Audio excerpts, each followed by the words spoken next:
Let's talk about your listing price versus an assessed value. Welcome back to my channel. Smash that button. This is a way for me to know that you value my content and you're happy with what we do so that we can continue to produce 3 videos a week. I hope you understand that this is the kind of thing that you need to be speaking to a professional real estate agent just like myself here in Toronto. Make sure that you take the time because again, you're either buying a home which is going to be the most expensive investment you will ever buy, or selling a house that is the most expensive investment you ever own. Make sure you do the research and you understand how to price correctly so that you sell and you do very well for yourself. Here in Canada, we have an MPAC, which determines the price of real estate. However, they do report only once every 4 years. So a home might be worth, based on MPAC, $400,000, but in reality, the home is $900,000. So you as a buyer or you as a seller trying to make a decision on what to price the home at, go based on recent transaction, on what has recently been sold. Because the MPAC report at $400,000 could have been prices from 2016, but the prices of 2020 are now at $900,000 or $1 million. There's a big gap. This is reality. We're here in Canada, prices have been increasing a lot. In some parts in the world, wherever you might be, it could be different, but in reality, prices have been increasing.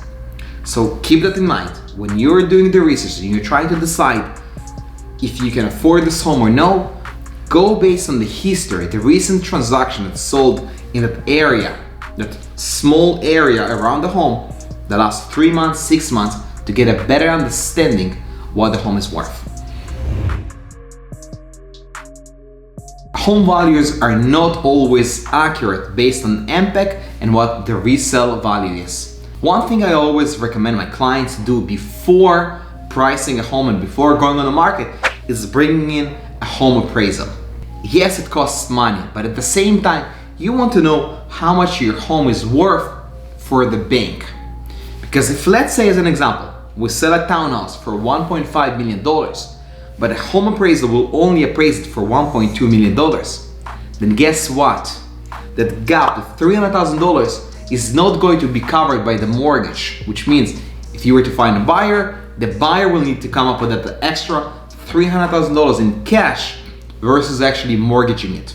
So I always recommend my clients to bring a home appraisal to appraise the home for the bank's idea so that we will have a better understanding what the actual value when it comes to mortgages is.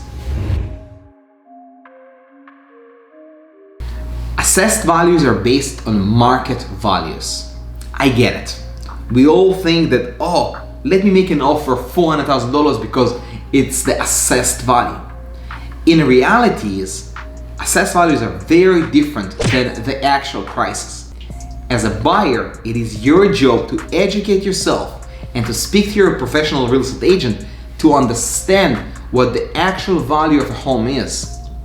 Just because it shows on paper that it's worth $400,000 doesn't mean that it's actually going to be $400,000.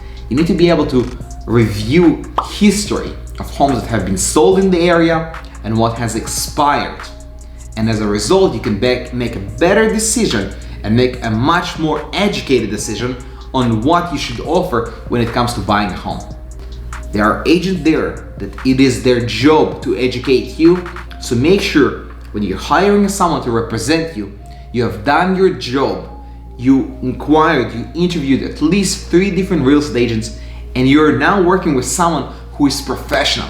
Because believe me, you don't want to leave any money on the table. It can cost you thousands of dollars. If you have yet to smash that like button and give me a thumbs up, you should do it right now.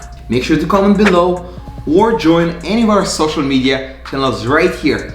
Have an amazing day and I'll see you in the next one.